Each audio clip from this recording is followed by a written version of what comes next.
Здравейте хора, аз съм Самуил Диков и днес ще пробваме американски бик. Само да ви кажем, че ще го направим, ще ви го покажем във втора част и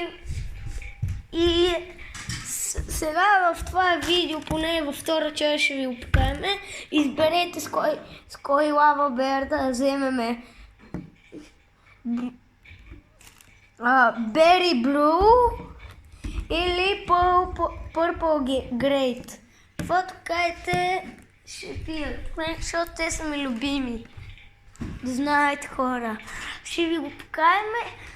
Във втора част може да бъде яко. И ще кажем оценки колко е вкусно, да знаете. Ето това. Ето това ще точно хора. Да знаете, от мен чао.